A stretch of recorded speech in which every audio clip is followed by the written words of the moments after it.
بتائیں پوری نماز عربی میں، نیت اردو میں. دیکھیں نیت اگر اس کا اسلام کے ساتھ کوئی تعلق ہوتا تو یہ بھی عربی میں ہوتی. دیکھیے نیت کہتے کس ہیں، پہلے تو ہمیں یہ سمجھ دل کا ارادہ، دل کے ارادے کو بولتے ہیں. تو اصل تو دل کا ارادہ ہے. تو وہاں نہ عربی ہے نہ اردو ہے نہ انگلش ہے، وہ تو دل میں جو بھی ہے وہ بس وہی نیت ہے. تو ہم نے خود اپنے آپ آسانی کے لیے کہ ہمارے ذہن میں رہے کہ ہم کی نماز پڑھ رہے ہیں. میں سمجھتا ہوں کہ یہ اصطلاح ہماری صحیح میں ہمیں کوئی قرآن حدیث سے درس نہیں ملتا اس چیز کا، ایسا ہی ہے نا. صحیح. تو میں کہتا ہوں وضو میں بھی کریں. روٹی ہے پیتل کی، پانی ہے کھارا، وضو میں بھی نیت کر سکتے ہیں. روٹی کھاتے ہوئے بھی کر سکتے ہیں، میں 2 روٹی کھاؤں گا منہ کے راستے، پیٹ کے واسطے، ادھر بھی کوئی نہیں ادھر بھی کوئی نہیں. وہ جو حدیث ہے 11 رکعت والی، مسئلہ تو وہی ہے نا امام صاحب. اس پہ آج تک کوئی کلیئر. اب ایک بندے نے مجھے کہا کہ میں آپ کو 2 روایتیں پیش کروں گا صحیح بخاری سے اور صحیح مسلم سے 20 رکعت والی. میں نے کہا اگر آپ 20 رکعت والی تراویح، حالانکہ میں بھی 20 ہی پڑھتا ہوں، مگر میں نے اس کی بات کو سمجھتے ہوئے کہا کہ اگر آپ مجھے صحیح بخاری اور صحیح مسلم سے 20 رکعت والی تراویح والی حدیث پیش کرو گے تو آپ جو کہو گے میں آپ کو کھلاؤں. لیکن اس میں 2 باتیں آپ نے جو بات کی نا کہ بخاری میں ہی ہونی چاہیے، مسلم میں ہونی چاہیے، یہ غلط ہے. حدیث کی مگر اما عائشہ کی موطا امام مالک کے اندر ایک 11 رکعت والی روایت ملتی ہے اور وہ بالکل صحیح ترین روایت. دیکھیں میں نے آپ سے کہا نا کہ احادیث مبارکہ موجود ہیں. آپ کہتے ہیں کہ تھوڑا بہت حدیثوں میں تھوڑا سا میں کہوں کہ جھول اوپر نیچے. جھول کا مطلب یہ نہیں ہے کہ کسی نے غلط بیانی کی ہے. جھول کا مطلب یہ نہیں ہے، غلط بیانی نہیں ہوئی ہے. مختلف اعمال تھے آپ صلی اللہ علیہ وسلم کے، جس نے جیسا دیکھا اس نے ویسے بیان کر دیا، ٹھیک ہے نا. لیکن میں نے آپ سے ابتدا میں بھی یہ بات کی کہ جو 4 امام کو ہم کیوں ترجیح دے رہے ہیں، کیونکہ ہر ایک کے پاس اتنی علمی صلاحیت نہیں ہے. روزے کا کانسیپٹ یہ ہے کہ اگر ہم اس کو نماز کے ساتھ کمپیئر کریں، نماز بھی فرض ہے، روزہ بھی فرض ہے، یہ دونوں فرضی عبادتیں ہیں. ٹھیک ہے، نماز تو ہم ریگولر 5 ٹائم پڑھتے ہیں اور روزہ سال میں ایک مہینے کے لیے ہمارے اوپر مختص کیا جاتا ہے، ہمیں رکھنا ہے. اب اگر ہم ان دونوں کو کمپیئر کرتے ہیں، نماز کو روزے کو، تو بعض لوگ تو نماز بھی نہیں پڑھتے اگر وہ روزہ رکھتے ہیں اور روزہ رکھ کر سو رہے ہوتے ہیں. جو نماز کا وقت ہوتا ہے اس میں نماز کی پابندگی نہیں کرتے. لوگوں میں اکثر یہ دیکھا جاتا ہے کہ اللہ ہر جگہ ہے، اللہ ہر جگہ ہے. میں پوچھوں بھائی کیوں جھوٹ بول رہا؟ بھائی اللہ تو ہر جگہ ہے، میرے منہ سے نکل گیا. تو اللہ ہر جگہ ہے، مگر اگر ہم قرآن میں دیکھتے ہیں تو الرحمن علی العرش استوی، رحمان عرش پر مستوی ہے، اور لوگ کہتے ہیں ہر جگہ. جس سے پوچھو تو یہ خراب عقیدے کی بنیاد تو نہیں ہے ہر جگہ کہنا اللہ کو ہر جگہ ماننا. اس کے بارے میں تھوڑا سا بتائیں. سب سے پہلی بات تو یہ ہے کہ اللہ رب العالمین بڑی شانوں کا مالک ہے، بے شک، اور وہ کسی چیز کا محتاج نہیں ہے، نہ زمانے کا، نہ مکان کا، نہ کسی جہت. اللہ تبارک و تعالی یعنی جسم اور جسمانیت سے پاک ہے. ٹھیک ہے نا. یہ جو ہم کہتے ہیں کہ جگہ میں ہونا یا وقت میں ہونا، یہ تقاضے جسم اور جسمانیت کے ہیں، اور اللہ پاک جسم اور جسمانیت سے کیا ہے؟ پاک ہے. اگر ہم یہ کہتے ہیں کہ اللہ رب العالمین ہر جگہ ہے تو ہم خاص کر دیا، ایسا نہیں ہے. ہاں اللہ رب العالمین اپنے علم کے مطابق ہر جگہ ہے، ہمیں دیکھ رہا ہے وہ، ٹھیک ہے نا. لیکن جسم و جسمانیت سے پاک ہے. جیسے میں یہاں بیٹھ کے آپ کو دیکھ رہا ہوں، ایسا نہیں ہے.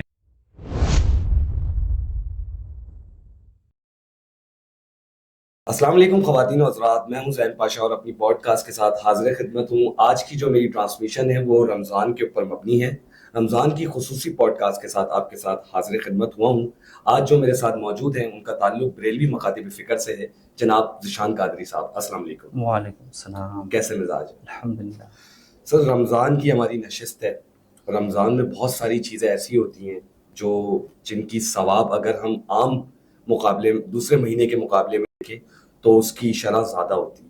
تو تھوڑا رمضان کی فضیلت کے حوالے سے بتائیں تاکہ ہم پروگرام کا باقاعدہ طور پر آغاز کر سکیں. الحمدللہ رب العالمین والصلاة والسلام علی سید الانبیاء والمرسلین والحمدللہ رب العالمین. حمد و صلات کے بعد سب سے پہلے تو میں زین پاشا صاحب آپ کے اس پروگرام میں آیا تو آپ نے مجھے موقع دیا بولنے کے لیے، میں آپ کو اس بارے میں مبارکباد دیتا ہوں. بہت شکریہ. اور دوسری بات یہ ہے کہ آپ کی جو یہ نشست ہے، جو پروگرام ہے رمضان کے حوالے سے، تو دیگر مہینوں کو اگر ہم دیکھیں جو اسلامی سال کے 11 مہینے ہیں، تو ان مہینوں میں اللہ رب العالمین کی طرف سے جو ہمیں اجر و ثواب ملتا ہے وہ اتنا نہیں ہوتا جتنا کہ رمضان مبارک کے مہینے میں ہوتا ہے. اس سے پہلے اگر ہم دیکھیں کہ اس مہینے میں نیکیوں کا ثواب بڑھ جاتا ہے، گناہ معاف ہوتے ہیں، اور اللہ رب العالمین کے بے شمار انعامات اس مہینے میں کیا ہے؟ بہت زیادہ ہوتے ہیں. ایک حدیث سے مبارکہ ہے، آپ صلی اللہ علیہ وسلم نے ارشاد فرمایا کہ اگر میری امت کو معلوم ہو جائے کہ رمضان کیا ہے تو میری امت یہ تمنا کرتی کہ پورا سال رمضان ہی ہو۔ اچھا، اس سے آپ اندازہ لگائیں کہ اس مہینے کی کیا فضیلت ہے۔ اسی طرح حضرت عبداللہ بن مسعود رضی اللہ عنہ فرماتے ہیں کہ سید الشہور رمضان اور سید الایام یوم الجمعہ، کہ مہینوں کا جو سردار ہے وہ رمضان کا مہینہ ہے، اور مہینوں دنوں کا جو سردار ہے وہ جمعے کا دن ہے۔ تو یہ مہینہ جو ہے بڑی رحمتوں عظمتوں والا مہینہ ہے، اور اس مہینے میں اللہ رب العالمین کی بے پناہ رحمتیں برکتیں نازل ہوتی ہیں۔ اجر و ثواب کی آپ جہاں بات کر رہے ہیں کہ اس مہینے میں کتنا انعام اللہ کی طرف سے ہوتا ہے اور اعمال کا اجر کس قدر بڑھا دیا جاتا ہے، حدیث سے مبارکہ میں آتا ہے کہ حضرت سیدنا سلمان فارسی رضی اللہ عنہ فرماتے ہیں کہ نبی پاک صلی اللہ علیہ وسلم نے یہ شعبان کے جو آخری دن تھے ان دنوں خطبہ ارشاد فرمایا، اور پہلا جملہ یہ تھا کہ اے لوگوں، تمہارے پاس ایک عظیم مہینہ اور برکت والا مہینہ کیا ہے آ رہا ہے، اور اس کے جو روزے ہیں اللہ نے فرض کیے ہیں، اور اس کے بعد بہت ساری اس کی فضیلتیں بیان کی۔ اس میں پہلی فضیلت آپ نے ارشاد فرمائی کہ اس مہینے میں جو فرض ادا کرے گا یا نیک کام کرے گا یا نفل نماز پڑھے گا تو ایسا ہی ہے جو دیگر مہینوں میں اس نے فرض ادا کی ہے۔ یعنی اس مہینے میں ہم جو نفل نماز پڑھتے ہیں یا کوئی بھی نیک کام کرتے ہیں تو اس کا ثواب عام دنوں میں جو فرض نماز کا ہے اتنا ثواب دیا جائے گا۔ اور رمضان میں جو فرض ادا کرے گا تو آپ نے ارشاد فرمایا کہ جو رمضان کے مہینے میں فرض ادا کرے تو گویا کہ اس نے دیگر مہینوں میں 70 فرض ادا کیے، اتنا ثواب اس کو کیا ہے ملتا ہے۔ اچھا، رمضان کے جو نام ہے رمضان، اس کے مطلب کیا ہے؟ جلا دینا؟ جی، اگر ہم اس کو دیکھیں عربی زبان میں تو لفظ رمضان جو ہے اس کے 3 جو لفظ ہیں رام میم دوات، اصل یہی ہیں۔ لغت میں آپ کو اسی کا معنی آپ کو کیا ملے گا۔ اس کے معنی ویسے ہوتے ہیں گرمی کا تیز ہونا۔ تو اس کی جو وجہ تسمیہ ایک یہ بھی ہے کہ ہمارے جو اسلامی مہینے ہیں ان کے جو نام رکھے گئے وہ جس موسم میں مہینے آئے اسی کے حساب سے وہ نام رکھ دیے گئے، اور یہ اتفاق تھا کہ جب رمضان کا مہینہ آیا تو گرمی بہت سختی، تو اس لیے یہ اس کا نام رمضان رکھا گیا۔ اچھا، اور حدیث مبارکہ میں تو یہ کہ آپ صلی اللہ علیہ وسلم نے ارشاد فرمائے کہ رمضان جو ہے گناہوں کو جلا دیتا ہے، تو اس وجہ سے اس کا نام رمضان ہے۔ اچھا، روزہ رکھنے کی کنڈیشنز کیا کیا ہیں؟ مطلب عاقل ہو، بالغ ہو، کس طریقے سے ہو؟ تھوڑا اس پہ آپ قرآن حدیث کی روشنی میں ذرا واضح کریں۔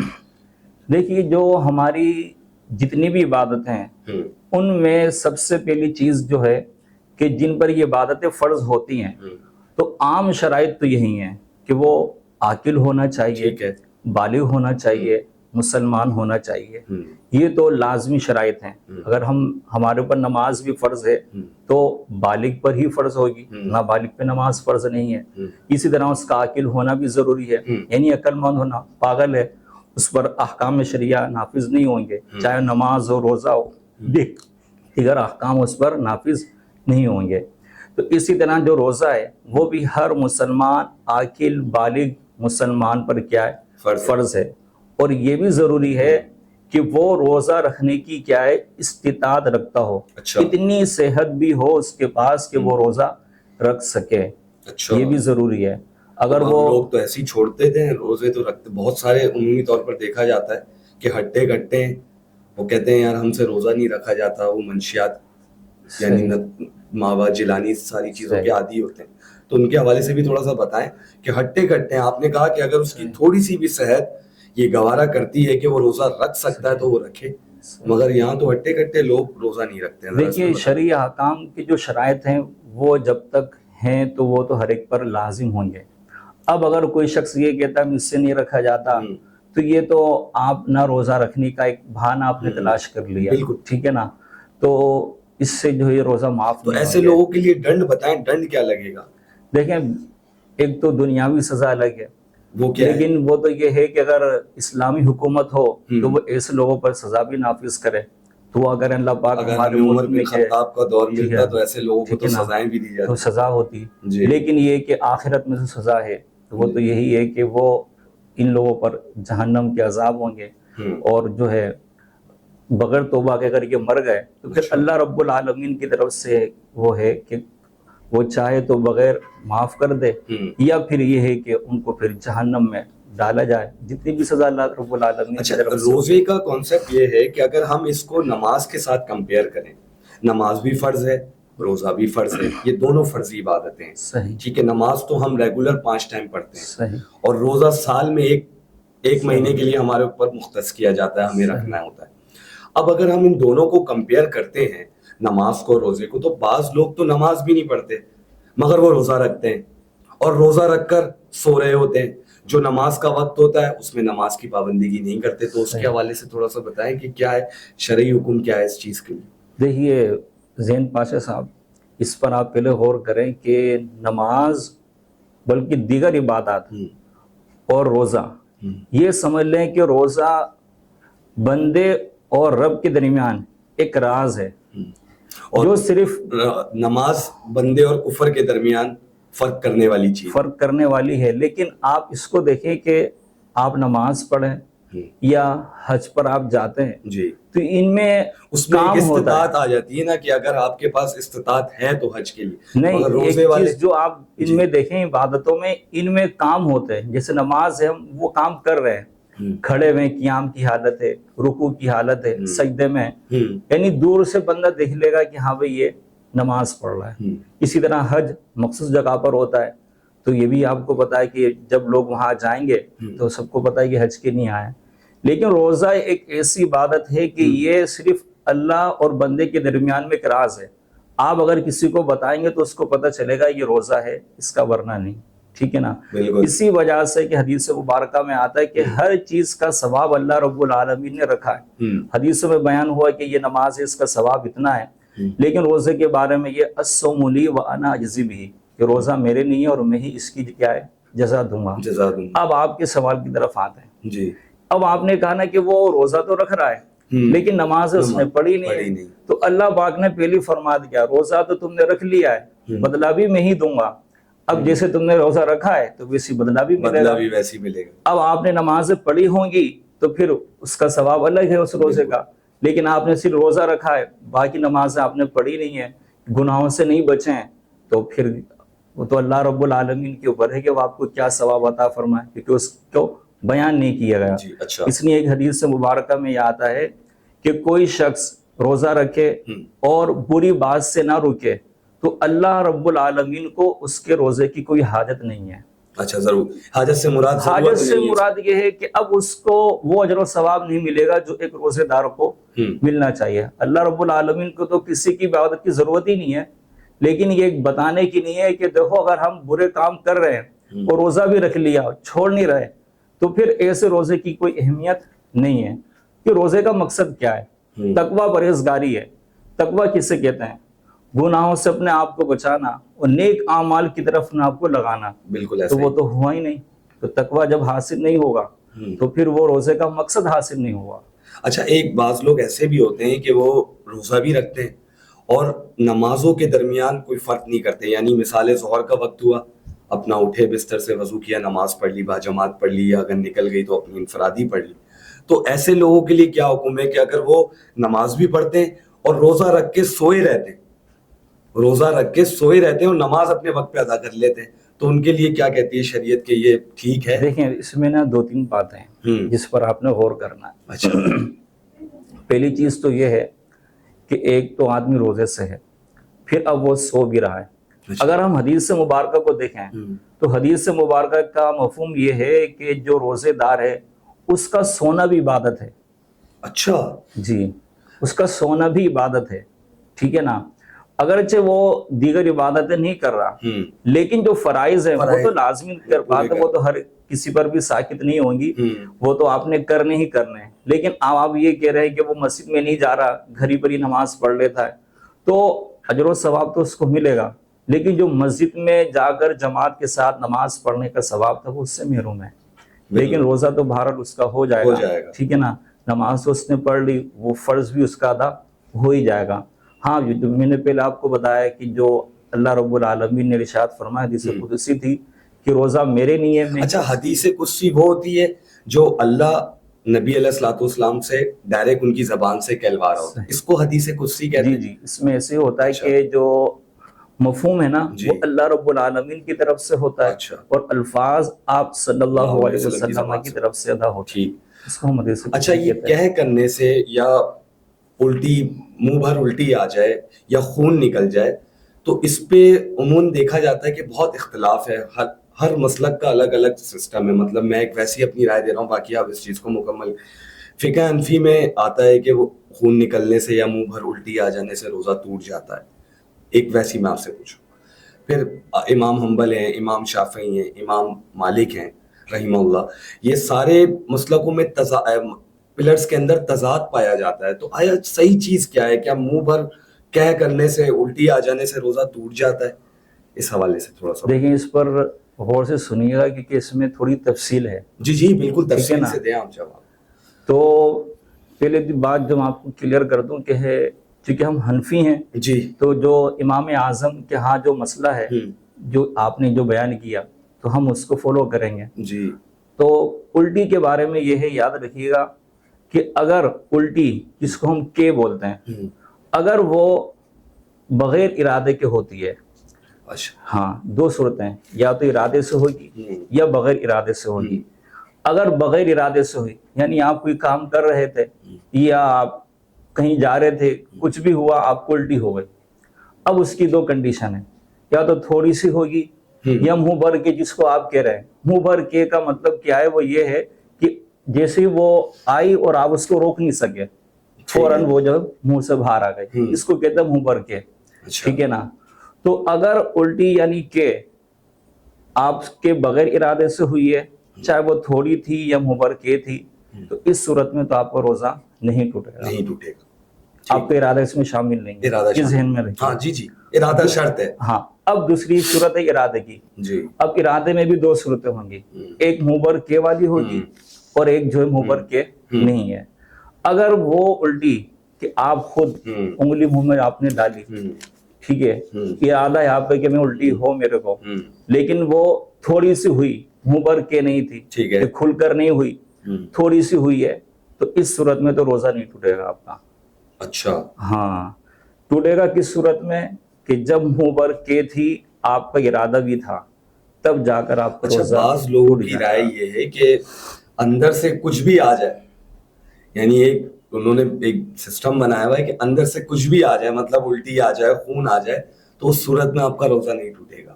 نہیں, اور روزہ جانے سے ٹوٹے گا. روزہ جانے کا نام ہے, مطلب کوئی بھی پانی کا گلاس وہ اندر جائے گا, ظاہر ہے آپ سیر ہوگے, پیٹ بھرے گا, گلا جائے. تو اس میں کیا ہے, یہ اختلاف کافی پایا جاتا ہے. مکتب اہل حدیث جو لوگ ہیں وہ ان کے یہاں تو یہ سسٹم ہے کہ کہہ آ جائے یا آپ کی, بس یہ شرط ہے کہ آپ نے جان کر اپنے حلق کے اندر انگلی نہ کی. جیسے آپ نے ایک بات بتائی نا ارادے والی بات, وہ یہ یہاں پر بھی آتی ہے, وہ یہ ارادہ یہ جس کو وہ انگلی کا نام دے رہے ہیں کہ منہ میں کرنے کا, مگر وہ کہتے ہیں کہ جتنی بھی چیزیں اندر سے باہر آ جائیں روزہ نہیں ٹوٹے گا. روزہ جانے سے ٹوٹے گا, یعنی کوئی چیز آپ کے اندر چلی گئی. حالانکہ ایسا بھی آتا ہے حدیث میں, ابن ماجہ کی ایک حدیث ہے کہ اگر آپ نے بھولے سے انجانے میں کوئی چیز کھا لی اور فوراً آپ کو پتہ لگی آپ نے کہہ کر کے نکال دیا, تو آپ کا روزہ نہیں ٹوٹے گا. یہ اللہ نے ہی آپ کو کھلایا پلایا.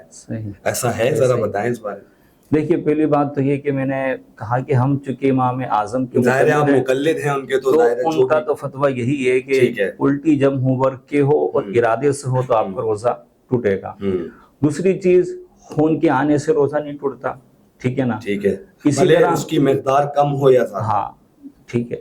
دوسرا یہ ہے کہ کھانے کی اس میں شرط ہے. جو الٹی ہوتی ہے نا, جو کھانے کی ہوتی ہے وہ ہے, لیکن اگر کسی کو بلغم کی الٹی ہوئی تو اس سے روزہ نہیں ٹوٹے گا آپ کا. صحیح ہے, ٹھیک ہے نا. تھوک بار بار آ رہا ہے, ٹھیک ہے نا, اس سے بھی آپ کا روزہ نہیں ٹوٹے گا, یہ بھی ذہن میں رہے. اچھا ٹھیک ہے.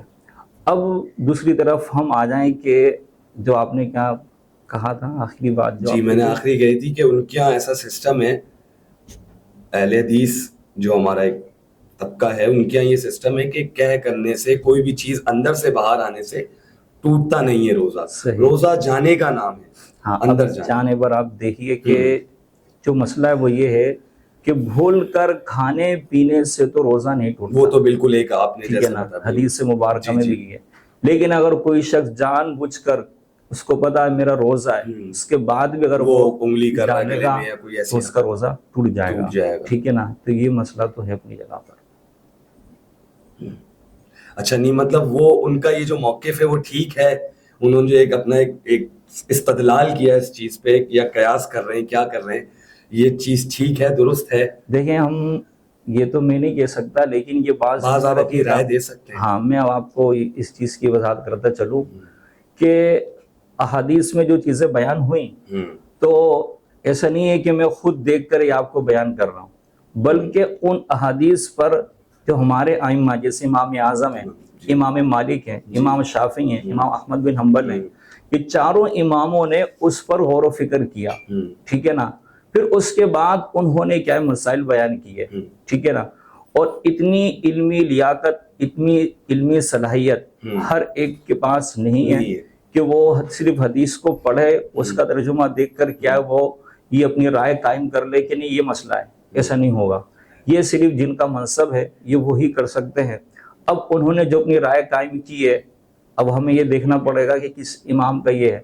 تو چونکہ ہم حنفی ہیں تو چونکہ امام اعظم کا مسئلہ یہ ہے تو ہم اسی کو فالو کریں گے. اچھا یہ مولوی جو بھی پروفیشن ہے ہمارا آپ کا, یہ ہم نے کریٹ کیا ہے یا آیا یہ نبی علیہ الصلوۃ والسلام کے دور میں بھی تھے؟ دیکھیے اس سوال ہے, ویسے آپ نے کہا نا کہ جس کا جو رائٹ ہے وہ اپنے رائٹ کو استعمال کرے. اب اس پر آپ غور کریں کہ یہ جو مسائل یعنی 4 امام کیوں ہو گئے اور ہمیں ضرورت کیوں پڑی کہ ہم انہی امام کی تقلید کر رہے ہیں. نہیں 4 امام ہم نے اپنے بنائے یا رسول اللہ نے ہمیں کوئی حدیث مبارکہ میں بتایا کہ میرے جانے کے بعد جو بھی آپ نے عمل پیرا ہونا ہے ان 4 ائمہ اربعہ کے اوپر چلنا ہے, یعنی امام مالک, امام شافعی, امام حنبل اور امام ابو حنیفہ رحمہ اللہ. دیکھیں اس میں نے آپ سے کہا نا, اس پر آپ غور کریں کہ نماز جب ہم پڑھتے ہیں اور جماعت کے ساتھ جب ہم نماز پڑھتے ہیں جی تو جو پہلی صف ہے جی ان لوگوں کو امام کی آواز جو لاؤڈ اسپیکر پر آتی ہے اس کی ضرورت نہیں ہوتی, کیونکہ امام کی آواز اتنی ہوتی ہے کہ 1-2 صفوں میں چلی جاتی ہے. اگر اس دوران اگر بجلی چلے بھی گئی اور وہاں آواز پیچھے والوں کو نہیں پہنچی, لیکن چونکہ آگے والے تو سن رہے ہیں نا, پھر بھی اگر کم ہے لیکن وہ دیکھ بھی رہے ہیں, وہ دیکھ کر بھی کیا ہے اپنی نماز ٹھیک کر سکتے ہیں. تو علماء کرام یہی بیان کرتے ہیں کہ جو 4 امام کی ضرورت بعد میں اس لیے ہوئی کہ آپ صلی اللہ علیہ وسلم کے دور مبارکہ میں اس چیز کی ضرورت نہیں تھی کہ صحابہ کرام کو کوئی بھی مسئلہ پیش آتا تو آپ صلی اللہ علیہ وسلم کی بارگاہ میں حاضر ہو جاتے, آپ سے پوچھتے, آپ اس کا حل بیان کر دیتے تھے. ٹھیک ہے نا, تو چونکہ وہ صف اول کے مقتدی تھے, وہ آپ صلی اللہ علیہ وسلم کو دیکھ رہے ہوتے تھے, اس لیے ان کو کسی امام کی ضرورت نہیں پڑی.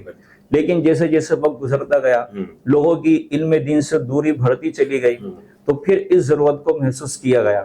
تو اب اس لیے پھر اچھا آپ یہ سمجھتے ہیں کہ ہمیں اس قابل ہونا چاہیے, ہر مسلمان کو اس قابل ہونا چاہیے ایٹ لیسٹ کہ وہ اپنی والد کا, والدہ کا جنازہ خود پڑھائے؟ آپ سمجھتے ہیں؟ میں ایک ویسی آپ سے ذاتی رائے لے لوں کہ دیکھیں ہم لوگ ڈاکٹری سیکھتے ہیں, ہم انجینئرنگ سیکھتے ہیں, ساری چیزیں ہم سیکھتے ہیں, تو ہمیں خود ایٹ لیسٹ اتنا قابل بھی ہونا چاہیے کہ ہم خود سے یہ ساری چیزیں کریں, بنسبت یہ کہ ہم کسی مولوی حضرات کے پاس جائیں کہ سر میرے بچے کے کان میں اذان دیں. یہ تو بیسکس چیزیں ہیں نا. آپ کیا سمجھتے ہیں, آپ کی کیا رائے؟ دیکھیں کچھ چیزیں تو یہ ہیں کہ ہمیں خود کرنی چاہیے. اچھا ماشاءاللہ. ٹھیک ہے نا, اور کیوں کرنی چاہیے کہ ہم سارے کام کر ہی رہے ہیں نا. جی جی بالکل ایسا ہی ہے. بھائی بچے کی ولادت ہوئی, اسپتال کون لے کے گیا؟ بالکل صاحب تھوڑی لے کے گئے, بالکل ایسا, مسجد کے امام تھوڑی لے کے گئے, آپ ہی لے کے گئے نا. جی جی بالکل, ہر جگہ آپ ہی لے کے جا رہے ہیں, سارے کام نے تو آپ نے کیے, تو اذان کیوں نہیں دے سکتے؟ کوئی بہت کیا 3-4 صفوں کی اذان ہے کہ ہم اذان بھی نہیں دے پائیں گے؟ تو یہ ہماری کمزوری ہے, ہمیں اس کو خود دور کرنا ہے. رہی بات نماز کی, نماز میں 2 چیزیں ہیں. جی دیکھیں شرعی طور پر تو مسئلہ یہی ہے کہ جو میت کا وارث ہوگا وہی نماز جنازہ پڑھائے, یعنی جو اس کے والی ہیں. والی سے مراد اس کے بیٹے, بیٹے نہیں تو اس کے بھائی کے یہ لوگ نماز پڑھائے. تو یہ تو مسئلہ موجود ہے. اگر کوئی شخص ہے اور اس کی اولاد میں ایسا شخص موجود ہے کہ جو نماز جنازہ پڑھا سکتا ہے تو حکم یہ کہ وہی پڑھائے. لیکن اس میں آپ کو یہ بھی چیز دیکھنی ہے آیا وہ امامت کا اہل ہے بھی یا نہیں ہے. اچھا تو اس کے اہل ہونے کے لیے کیا کیا چیزوں کی ریکوائرمنٹ ہے؟ اس کے اہل ہونے کے لیے اتنا ضروری ہے کہ اس کے پاس اتنا علم ہو کہ نماز کے لیے کن چیزوں کا ہونا ضروری ہے. اگر میں نے کوئی ایسی کام کر دی جس سے نماز فاسد ہو گئی تو اس کو یہ سب باتیں معلوم ہونی چاہیے. اس کا اتنا علم بھی ہو اس کے پیچھے پڑھنے پر کیا ہے اختلاف نہ کریں. ٹھیک ہے.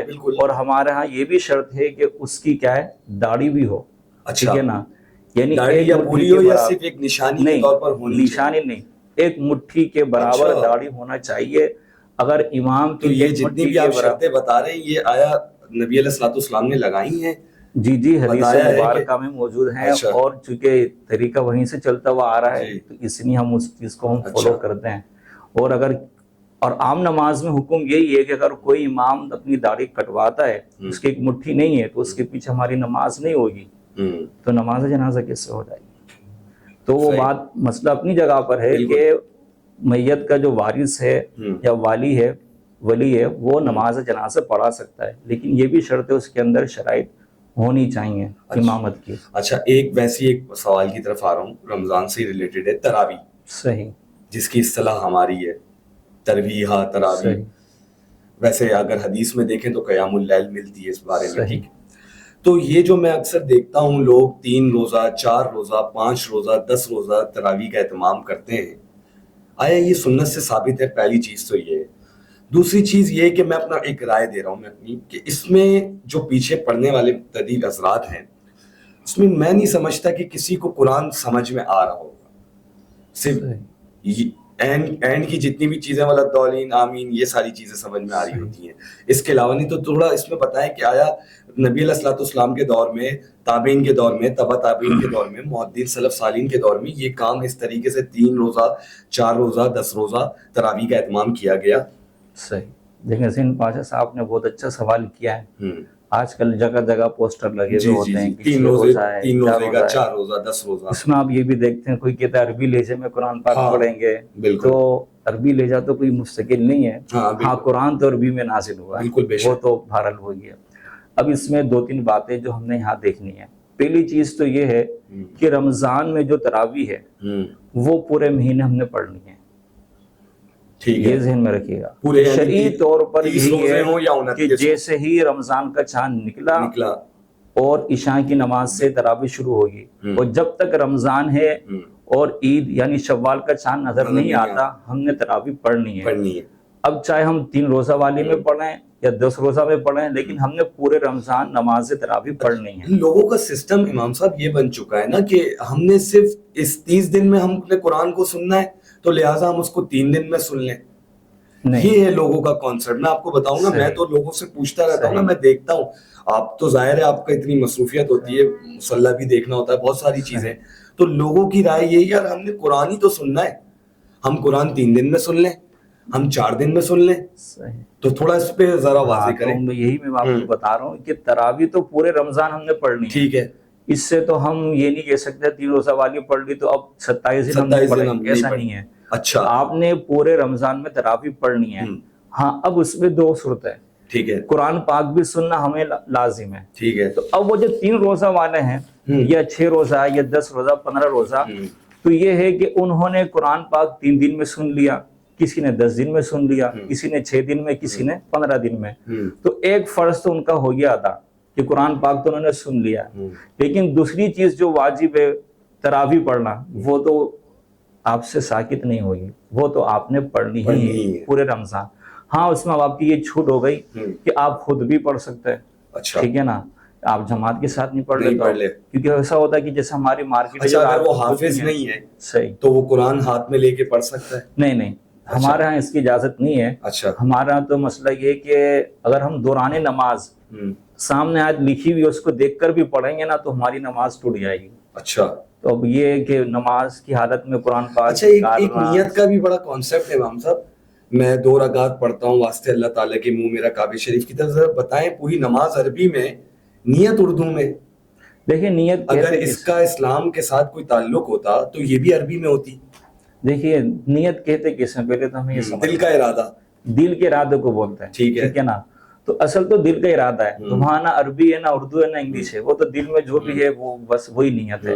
یہ تو ہم نے خود اپنے آپ کو آسانی کی نہیں ہے کہ ہمارے ذہن میں رہ کے ہم یہ نماز پڑھ رہے ہیں. تو جو اردو جاننے والا وہ اردو میں کر رہا ہے، جو دیگر زبانوں کے جاننے والے وہ اپنی زبانوں میں کر رہے ہیں، تو اس سے نیت پر فرق نہیں پڑا. اصل نیت تو وہی جو دل میں آپ دل میں بناتا ہے. انما الاعمال بالنیات، اعمال کا دار و مدار نیتوں پر ہے. یہ بات تو ہو گئی کلیئر آپ کی. اچھا اگر ہم اس کو ایک طریقے سے لے بھی لیتے ہیں، اس بات کو اگر میں سمجھ بھی لیتا ہوں، تو جب میں 1 بجے 1:15 بجے کے وقت اٹھاؤں تو مجھے تو پتا ہے نا کہ میرے دل میں تو جانتا ہوں کہ میں ظہر کی نماز پڑھوں گا یا پڑھاؤں گا. اگر میں مصلی پر فائز ہوں تو یا تو پڑھاؤں گا یا پڑھوں گا. اب اگر یہ ساری چیزیں ہیں، سب چیزیں جانتے، تو اردو میں کہنا، سرائکی زبان والا سرائکی میں کر رہا ہے، پنجابی زبان والا پنجابی میں کر رہا ہے، پشتو زبان والا پشتو میں کر رہا ہے. تو یہ چیز یعنی یہ اس سے یہ بات سامنے آئی، میں سمجھتا ہوں کہ یہ اصطلاح ہماری ہے. صحیح. اس میں ہمیں کوئی قرآن حدیث سے درس نہیں ملتا اس چیز کا. ایسا ہی ہے نا. تو میں کہتا ہوں وضو میں بھی کریں، ٹوٹی ہے پیتل کی، پانی ہے کھارا، وضو میں بھی نیت کر سکتے ہیں. روٹی کھاتے ہوئے بھی کر سکتے ہیں، میں 2 روٹی کھاؤں گا، منہ کے راستے، پیٹ کے واسطے، ادھر بھی کوئی نہیں ادھر بھی کوئی نہیں. ہو سکتی ہے ویسے ایک آپ سے پوچھ رہا ہوں. نہیں، نیت اصل میں جو چیز ہے نا جی، کہ آپ نے عام روٹین کو جو عبادات ہے ان کے ساتھ آپ ملا رہے ہیں. اچھا یہ تو چلے میں نے ایک اپنی ویسی ایک آپ نے کہا نا میں کھا رہا ہوں، میں پی رہا ہوں تو نیت کر سکتا ہوں. تو میں آپ سے یہ کہنا چاہوں گا کہ اگر آپ پانی پی رہے ہیں نیت نہ کرے تو پانی پیٹ میں نہیں جائے گا. جائے گا، بالکل جائے گا. لیکن اگر آپ نماز پڑھ رہے ہیں لیکن آپ کا ارادہ ہی نہیں تھا دل کے اندر، تو آپ کی نماز تو نہیں ہوگی، کیونکہ نماز کی شرائط میں نیت کا ہونا ضروری ہے. ارادہ ہے تو کھڑا ہوں نا مصلی پہ یا پڑھ رہا ہوں. نہیں، میں ایک بات بتا رہا ہوں کہ نیت کا مطلب بھی یہی ہے نا کہ اس کا ہونا ضروری ہے وہاں پر. لیکن اگر آپ کا ارادہ ہی نہیں ہے تو پھر تو نماز نہیں ہوگی نا. تو اسی طرح جو دیگر کام ہے وہاں نیت ضروری تھوڑی ہے. کھا رہے ہیں پی رہے ہیں وہاں نیت کو ہم اتنی اہمیت نہیں دیتے. اچھا تراویح کی طرف تھے، ایک جگہ میرا جانا ہوا تو وہاں ایک ایرو بنے ہوئے تھے، 20 والے ادھر جائیں 11 والے ادھر جائیں. صحیح. اور میں تو بڑا چوک گیا، میں نے تو کبھی سوچا بھی نہیں تھا کہ یہ 20 اور 11 کا کیا سسٹم ہے. پھر میں نے آ کے اس کے بارے میں ریسرچ کری تو میں نے کہا چلے آج آپ بیٹھے تو آپ سے پوچھ لیتا ہوں یہ 20 اور 11 کا کیا چکر ہے. اہل حدیث حضرات 11 رکعت تراویح پڑھتے ہیں. صحیح. اور 20,000 جتنے بھی حناف ہیں، باقی جتنے بھی فقہ ہیں، اس میں سب میں 20 رکعت. صحیح. بعض کے نزدیک 36 رکعتیں بھی ہیں، علماء کے بہت سارے سلف کے دور میں گزرے ہیں لوگ، مگر 20 عام طور پر مانی گئی ہیں.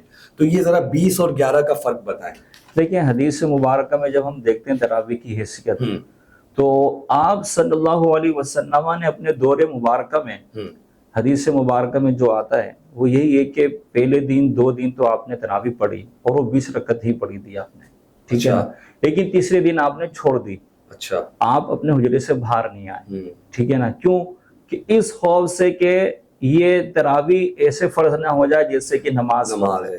تو ہم تو رمضان میں ہی تراویح نہیں پڑھ رہے تو پورے سال پھر تراویح کیسے پڑھ رہے ہیں؟ پھر لوگ تو پریشان ہو جاتے ہیں. تو آپ صلی اللہ علیہ وسلم نے صرف امت پر شفقت فرماتے ہوئے اگلے دن نہیں اس کو ترک کر دیا. پھر اس کے بعد جب حضرت عمر فاروق رضی اللہ عنہ کا جب دور آیا تو آپ نے بہت ساری چیزیں اپنے دور میں رائج کی جو کہ ہم بعد میں دیکھتے ہیں کہ وہ ہمارے لیے بہت ساری چیزیں فائدہ مند ہوئیں. وہ آپ تمیم داری والی حدیث کی بات کریں، تمیم داری کو حکم دیا. صحیح. تو آپ ہی نے اپنے دور میں کہ حفاظ کرام کو حکم دیا یہ تراویح پڑھائیں، اور وہ تراویح 20 رکعت ہی تھی. اگر 11 رکعت ہوتی تو ایک وہ جو حدیث ہے 11 رکعت والی، مسئلہ تو وہی ہے نا امام صاحب، اس پہ آج تک کوئی کلیئر. اب ایک بندے نے مجھے کہا کہ میں آپ کو 2 روایتیں پیش کروں گا صحیح بخاری سے اور صحیح مسلم سے 20 رکعت والی. تو میں نے کہا اگر آپ 20 رکعت والی تراویح، حالانکہ میں بھی 20 ہی پڑھتا ہوں، مگر میں نے اس کی بات کو سمجھتے ہوئے کہا کہ اگر آپ مجھے صحیح بخاری اور صحیح مسلم سے 20 رکعت والی تراویح والی حدیث پیش کرو گے تو آپ جو کہو گے میں آپ کو کھلاؤں گا. دیکھیں اس میں 2 باتیں آپ نے جو بات کی نا کہ بخاری میں ہی ہونی چاہیے مسلم میں ہونی چاہیے، یہ غلط ہے. اچھا. حدیث کی مگر اما عائشہ کی موطا امام مالک کے اندر ایک 11 رکعت والی روایت ملتی ہے اور وہ بالکل صحیح ترین روایت. دیکھیں میں نے آپ سے کہا نا کہ احادیث مبارکہ موجود ہیں. آپ کہتے ہیں کہ تھوڑا بہت حدیثوں میں تھوڑا سا میں کہوں کہ جھول اوپر نیچے جھول کا مطلب یہ نہیں ہے اچھا کہ کسی نے غلط بیانی کی ہے. اچھا جھول کا مطلب یہ نہیں ہے, غلط بیانی نہیں ہوئی ہے. اچھا مختلف اعمال تھے آپ صلی اللہ علیہ وسلم کے, جس نے جیسا دیکھا اس نے ویسے بیان کر دیا, ٹھیک ہے نا. لیکن میں نے آپ سے ابتدا میں بھی یہ بات کی کہ جو 4 امام کو ہم کیوں ترجیح دے رہے ہیں, کیونکہ ہر ایک کے پاس اتنی علمی صلاحیت نہیں ہے, علمی قابلیت نہیں ہے کہ وہ حدیث پڑھ کر دیکھ کر اپنی رائے قائم کر لے. تو ہر ایک کے لیے یہ نہیں ہے. تو اب چونکہ ہم حنفی ہیں تو امام اعظم نے جو رائے قائم کی ہے تو بڑی غور و فکر کرنے کے بعد, ٹھیک ہے نا. حدیث میں تو بہت ساری چیزیں بیان ہوئی ہوئی ہیں, اگر ہم ان چیزوں کو دیکھیں تو ہم نماز بھی نہیں پڑھ سکتے, کیونکہ نبی پاک صلی اللہ علیہ وسلم کے کچھ عمل ایسا رہا کہ آپ رفع دین کرتے تھے, پھر بعد میں آپ نے چھوڑ دیا. لیکن اب ہم کیا کریں گے, تو پھر ہمیں ضرورت پڑے گی اسی چیز کی کہ اب ہم دیکھیں. تو سر رفع دین اگر اللہ کے نبی کرتے تھے اور بعد میں چھوڑ دیا تھا تو ہم پھر عید کی نماز میں رفع دین کیوں کرتے؟ جو ایک بندہ کہنے لگا کہ یہ گھوڑے کی دم کی طرح اپنی ہاتھوں کو ہلاتے ہیں, تو پھر یہ والی حدیث تو وہاں پر بھی آ کر بیٹھتی ہے عید کی نماز والے ٹائم پہ. عید کی نماز میں ہم سب حنفی حضرات جتنے بھی ہم حنفی ہیں ہم سب رفع دین کرتے ہیں. میں نے آپ سے کہا نا کہ چونکہ آپ صلی اللہ علیہ وسلم چونکہ عید کی نمازوں میں کرتے تھے, ہاتھ اٹھاتے تھے, اور چونکہ حناف نے پھر اس کو بیان کیا امام اعظم نے, تو اس میں ہم بھی کرتے ہیں, ٹھیک ہے نا. لیکن میں آپ سب بھی یہی کہہ رہا ہوں کہ ہمیں ان کی ضرورت اس لیے پیش آئی ہے کہ اللہ رب العالمین نے ہر ایک کو علمی صلاحیت نہیں دی. ورنہ آپ دیکھیے, میں آپ کو نام گنواؤں, حضرت دادا گنج بخش علی حجویری, خواجہ غریب نواز علی رحمہ, اور بھی ہمارے بزرگان دین, آپ ان سب کو دیکھ لیجئے کہ اللہ نے ان کو کتنا علمی مقام عطا فرمایا کہ آج بھی دنیا ان کو مانتی ہے. لیکن اس کے باوجود یہ بھی کسی نہ کسی امام کے کیا ہے, مقلد رہے. تو اس سے آپ اندازہ لگائیں کہ ہم, یعنی آپ کہہ رہے ہیں کہ تقلید ضروری ہے. جی, آپ اندھی تقلید کے تو قائل نہیں, اندھی تقلید کے قائل نہیں. تقلید مطلب جہاں چیز آپ کو سمجھ میں آتی ہے کہ تھوڑی بہت اس میں کچھ مل سکتا ہے کچھ آگے, تو آپ پھر اپنے آنکھیں اور کان بند کر لیتے ہیں, قرآن حدیث کی بات کو سننے لگ جاتے ہیں, یا جس کی آپ مقلد ہیں اس کی بات سننے لگتے ہیں, یا وہاں سے بات لے لیتے ہیں. نہیں, پہلے یہ سمجھ لیں کہ تقلید کہتے کس ہے. ہاں, تقلید کا مطلب ہی یہی ہے کہ ہم جس امام کو مان رہے ہیں ہم یہ تقلید اس لیے کرتے ہیں کہ اس نے اپنی ذاتی رائے جو بھی قائم کی وہ صحیح ہے. اچھا, آپ فروعی مسائل میں تقلید کرتے ہیں؟ جی. یا آپ عقیدے میں بھی؟ نہیں, صرف فروعی مسائل میں تقلید ہوتی ہے, عقائد میں نہیں ہوتی. عقائد میں نہیں ہوتی. اور یاد رکھیے کہ ہمارے جتنے ائمہ کرام ہیں, یعنی 4 ائمہ, ان کے عقائد ایک ہیں. عقائد میں کسی کا اختلاف نہیں ہے. عقائد میں تو کسی کا بھی اختلاف نہیں, مسائل میں اختلاف ہے, مسائل میں, ٹھیک ہے نا. اور حدیث مبارکہ اس پر یہی ہے کہ آپ صلی اللہ علیہ وسلم نے ارشاد فرمایا تھا میری امت کے اختلاف کیا رحمت ہے. تو اختلاف سے مراد یہ مسائل کے اختلاف ہے, ٹھیک ہے نا, ٹھیک ہے نا, کہ یہ رحمت ہے, عقائد کا نہیں ہے. سر یہ جو پھر بحث ہوتی ہے, پھر یہ 11 اور 20 والا, اس کا کیا کریں؟ دیکھیں, ایک موطا امام مالک میں 11 رکعت والی امی عائشہ سے مروی ہے. میں نے آپ سے کہا نا کہ ہم اپنے بزرگان دین کو بھی تو دیکھیں, جن لوگوں کے میں نے نام بتائے وہ بھی تو کسی امام کے مقلد رہے. آپ کسی امام کے مقلد ہو کر اس کے موقف کو اپنائیں تو کوئی غلط نہیں کہے گا آپ کو, ٹھیک ہے. انہوں نے اپنی رائے قائم کی ہے, کوئی حدیث ان کے پاس ہے, لیکن آپ کہیں کہ نہیں پر حدیث میں یہ آیا ہے, تو یہ آپ 11ویں کرتے ہیں. جی, غوث پاک کے نام رحمہ اللہ. شیخ عبد القادر جیلانی بھی مقلد تھے, وہ حنبلی تھے, اور مقلد ان کے حنفی ہیں. یہ کیا چکر ہے؟ نہیں, دیکھیں میں نے آپ کو ابتدا میں کہا کہ فروعی مسائل میں ہم کسی امام کی تقلید کرتے ہیں. فروعی مسئلہ تو رفع دین نہیں, والا ہے. امام شیخ عبد القادر جیلانی غوث اعظم رضی اللہ عنہ یہ تصوف کے امام ہیں, فقہ کے امام تھوڑی ہیں. اچھا, یعنی روحانیت کے امام ہیں نا, ٹھیک ہے نا, جیسے امام بخاری ہیں, ٹھیک ہے نا. امام بخاری حدیث میں ہے, ٹھیک ہے نا. تو یہ کیٹیگری ہے, ٹھیک ہے. تو امام اعظم چونکہ مسائل میں ہیں تو ہم ان کو مسائل میں مانتے ہیں, اور چونکہ اگر ہم تصوف کی طرف روحانیت کی طرف جاتے ہیں تو وہاں کوئی اور ہے, جیسے غوث اعظم رضی اللہ عنہ تمام اولیاء کے سردار ہیں, تو پھر ہم اس طرف دیکھتے ہیں. اچھا, آپ تھوڑا سا ایک رمضان کے ٹاپک پہ آتے ہیں کہ بیوی سے ہم بستری عموماً دیکھتے ہیں کہ لوگ ہیں اس چیزوں میں کہ روزہ رکھ کے بھی اس طریقے کی طرف مائل ہو جاتے ہیں, ظاہر ہے. تو اس بارے میں شریعت کیا حکم دیتی ہے کہ آپ آیا کس طریقے سے, کیا ایک بتایا گیا, ذرا اس کو حوالے سے تھوڑا سا بتائیں. دیکھیں بیوی سے صحبت کرنا روزے کی حالت میں جی تو اس سے روزہ بھی ٹوٹ جاتا ہے, ٹھیک ہے, اور کفارہ بھی اس کو دینا پڑے گا. ٹھیک ہے, نکاح تو نہیں ٹوٹتا, نہیں نکاح نہیں ٹوٹے گا, ٹھیک, یہ ذہن میں رہے. ٹھیک ہے, ٹھیک ہے نا. اس لیے روزے کی حالت میں ہمیں اپنے آپ کو ان چیزوں سے جہاں, کیونکہ روزہ کہتے ہیں اسی کو کھانے پینے اور صحبت سے روکنا ہے اپنے آپ یعنی کو, جتنی بھی آپ کی خواہشات ہیں ان ساری چیزوں سے اپنے آپ کو روکنا ہے. تو یہ ایسا ہو سکتا ہے کہ جو میاں بیوی ایک ہی کمرے کے اندر آرام کرتے ہیں یا سوتے ہیں, تو جیسی وہ روزہ رکھ لیں اور سحری کر لیں اور نیت کر کے نماز وماز پڑھ کر آ جائے تو اپنا بستر علیحدہ کر لیں. دیکھیں اس میں کیونکہ شیطان تو آپ کو پتا ہے کہ جھگڑا ہوا تو ہوتا ہے, مگر وہ جو موجود ہوتا ہے وہ خطرناک ہے نا. مسئلہ یہ ہے کہ شرعی طور پر حکم یہی ہے, اگر آدمی کو اپنے نفس پر قابو ہے کہ وہ صرف لیٹ سکتا ہے اور اس کی نیند پوری ہو جاتی ہے, ٹھیک ہے, اور اس دوران وہ جو ہے اس پر غسل فرض نہ ہو یا صحبت نہ کرے, کنٹرول اس کو اپنے آپ پر ہونا چاہیے, تو ایسی صورت میں تو کوئی مسئلہ نہیں ہے. لیکن جس کو پتا ہے میں سوؤں گا تو شاید ممکن ہے کہ صحبت بھی ہو جائے, بالکل, تو پھر اس کو بچنا چاہیے. ٹھیک ہے نا, تاکہ اس کا روزہ خراب نہ ہو جائے. اچھا بالکل. اچھا ایک ویڈیو دیکھ رہا تھا میں کہ مولانا الیاس قادری صاحب کی تھی, وہ کہتے ہیں کہ استنجا کرنے سے بھی روزہ ٹوٹ جاتا ہے. استنجا اس طریقے سے کریں کہ آپ سانس روک کر استنجا کریں کہ آپ کا روزہ نہ ٹوٹے. اب میرے یہ لاجک سمجھ میں نہیں آئی کہ استنجا کرنے میں نے کہا چلیں آپ آئیں تو آپ سے پوچھ بھی لیتا ہوں اس میں کیسے ٹوٹتا ہے استنجا کرنے سے. اس میں ایک بہت باریکی ہے, اب آپ کے تھوڑی سمجھ میں آئے گی. جی سمجھائیں تھوڑا.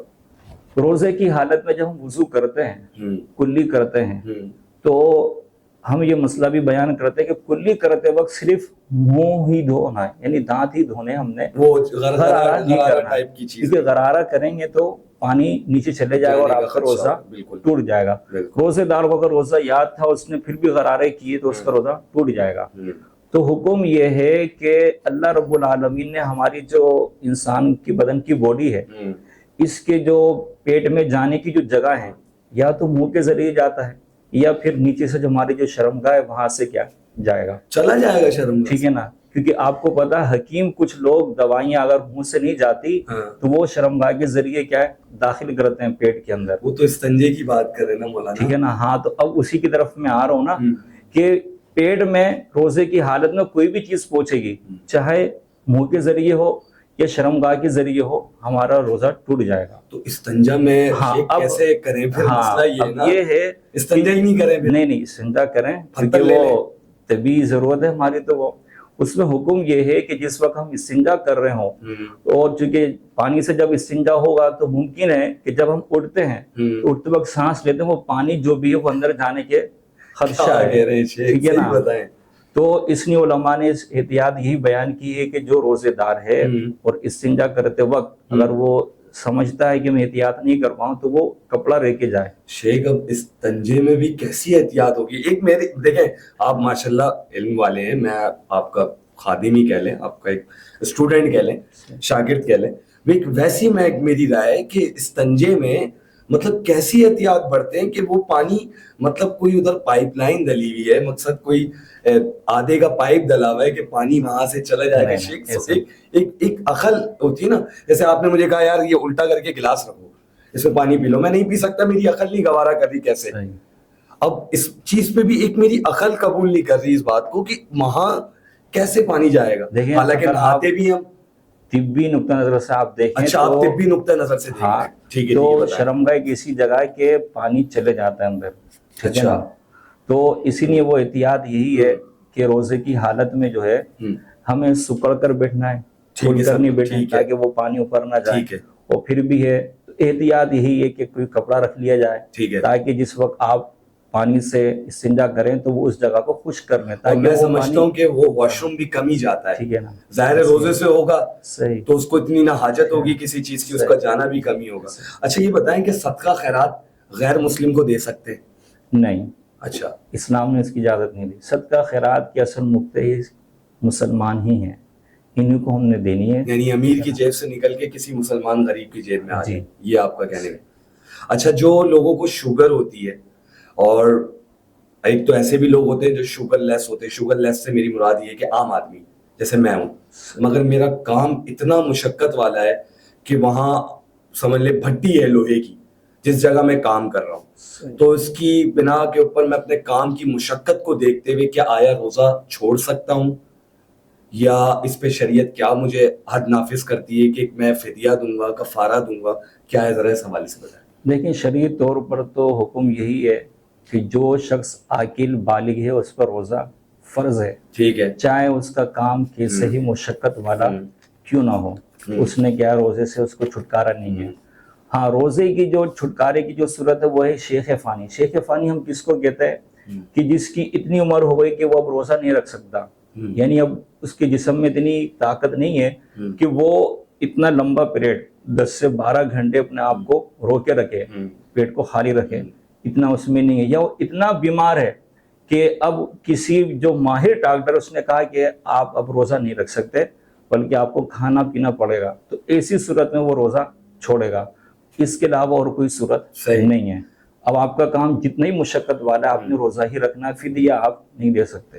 اچھا، روزہ خوشائی کا اسلام سے کیا تعلق ہے؟ جو بعض بچوں کی جیسے بڑے ہوتے ہیں، بالغ ہوتے ہیں، 7 سال کی عمر کو پہنچتے ہیں، نماز ان کے اوپر فرض ہو جاتی ہے، تو وہ روزہ خوشائی کرتے ہیں، اہتمام کرتے ہیں باقاعدہ طور پر، تو کیا یہ شرعی طور پر جائز ہے؟ دیکھیں ویسے تو احادیث مبارکہ میں اس چیز کا کوئی حکم تو نہیں ہے کہ روزے کی نہیں، روزہ خوشائی بچے کی ہوگی تبھی وہ روزہ رکھے گا، اس سے پہلے نہیں رکھے گا۔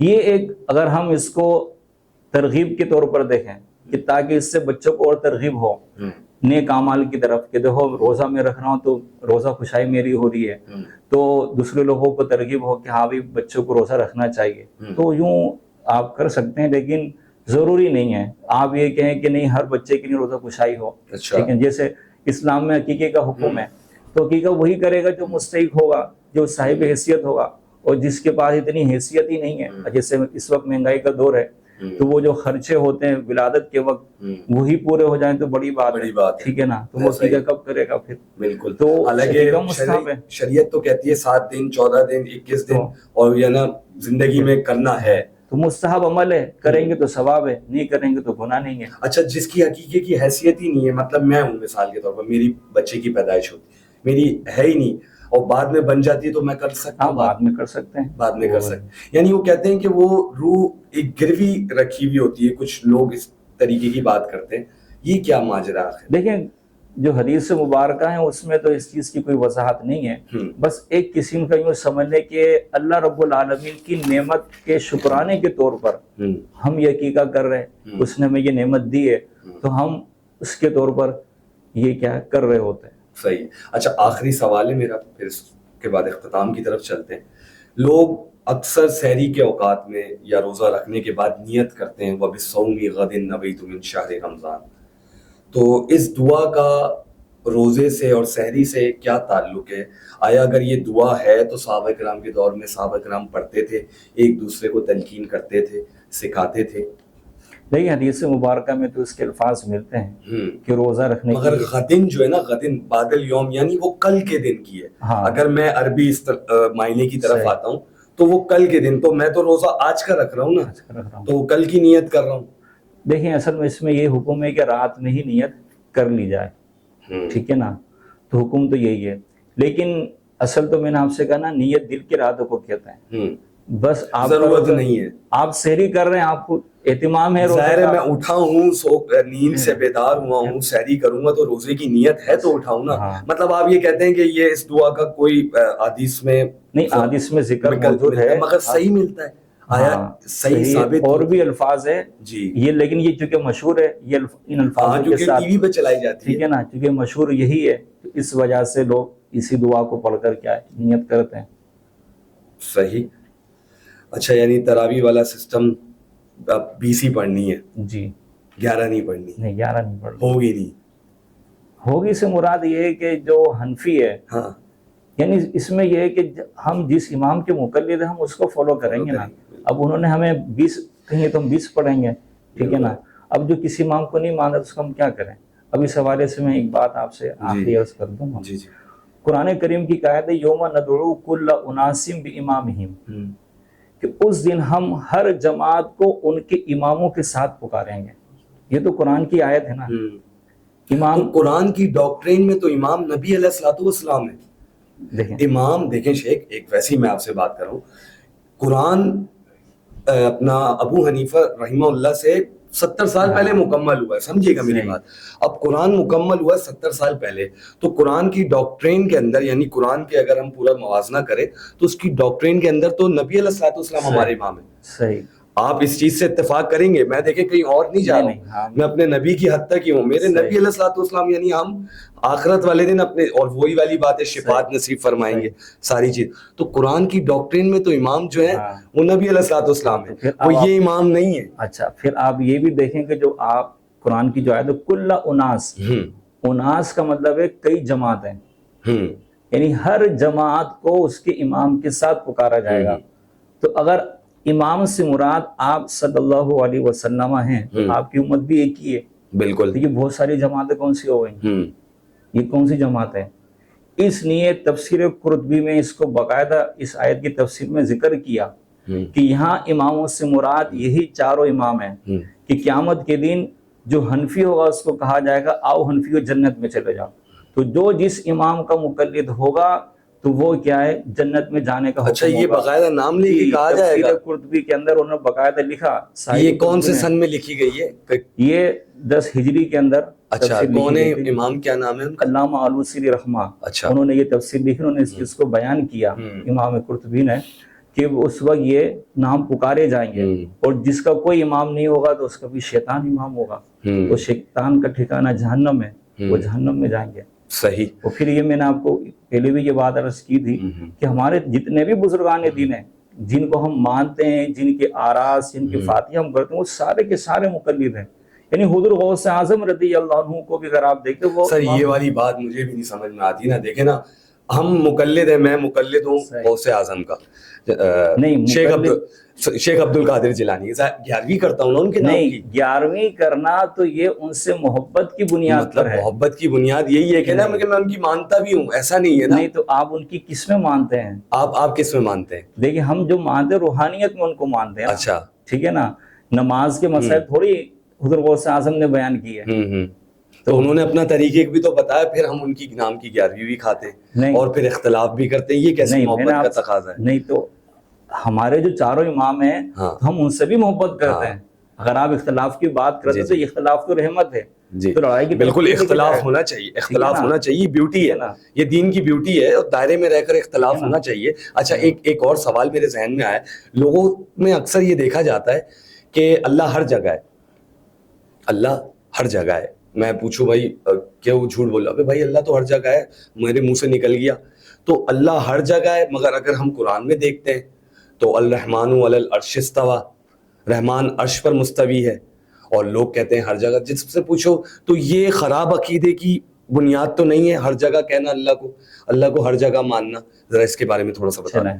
سب سے پہلی بات تو یہ ہے کہ اللہ رب العالمین بڑی شانوں کا مالک ہے، بے شک، اور وہ کسی چیز کا محتاج نہیں ہے، نہ زمانے کا، نہ مکان کا، نہ کسی جہت کا. اللہ تبارک و تعالی یعنی جسم اور جسمانیت سے پاک ہے. ٹھیک ہے نا. یہ جو ہم کہتے ہیں کہ جگہ میں ہونا یا وقت میں ہونا، یہ تقاضے جسم اور جسمانیت کے ہیں، اور اللہ پاک جسم اور جسمانیت سے کیا ہے؟ پاک ہے. اگر ہم یہ کہتے ہیں کہ اللہ رب العالمین ہر جگہ ہے تو ہم خاص کر دیا. ایسا نہیں ہے. ہاں، اللہ رب العالمین اپنے علم کے مطابق ہر جگہ ہے، ہمیں دیکھ رہا ہے وہ، ٹھیک ہے نا. لیکن جسم و جسمانیت سے پاک ہے. جیسے میں یہاں بیٹھ کے آپ کو دیکھ رہا ہوں، ایسا نہیں ہے. اسی طرح کچھ لوگ کہتے ہیں اوپر والا تو ہے، بالکل یہ جملہ غلط ہے. بالکل. دیکھیں ہم ہاتھ بھی جب اٹھاتے ہیں تو وہ عرش کی طرف اٹھاتے ہیں. دیکھیں نا، انسان کی ایک نیچر ہوتی ہے. اور آپ ایک کسی چھوٹے بچے کو بھی دیکھیں، فطرتی طور پر اللہ نے اس کی فطرت میں کیسے ڈالا ہوتا ہے. آپ کسی چھوٹے بچے کو بلائیں، اس سے پوچھیں کہ اللہ کہاں ہے، وہ فوراً ہاتھ کا اشارہ کرے گا اوپر کی طرف. یعنی اس سے دیکھیں یہ ایک کامن چیز ہے نا، اللہ نے اس کی فطرت میں ڈالی ہے. اور دیکھیں قرآن کی آیت معاذ اللہ ثم معاذ اللہ، میرے منہ میں خاک، وہ غلط نہیں ہو سکتی.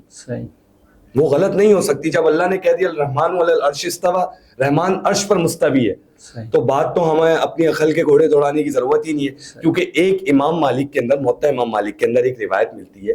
ایک شخص اللہ کے رسول کے پاس آئے، کہا میرے پاس ایک عورت ہے، لونڈی ہے، کیا میں اس کو آزاد کر دوں؟ تو نبی علیہ الصلوۃ والسلام نے کہا کہ اگر وہ مومنہ ہے تو اس کو آزاد کر دو. تو انہوں نے کہا کہ یا رسول اللہ میں نے تو کبھی جانچا ہی نہیں کہ یہ مومنہ ہے. تو نبی علیہ السلام نے کہا کہ آپ اس کو بلا کر لاؤ. وہ نبی علیہ السلام کے سامنے لے کر آئے. نبی علیہ السلام نے اس کا ایمان جانچنے کے لیے موطا امام مالک کی روایت ہے 2 سوال پوچھے. این اللہ, اللہ کہاں ہے؟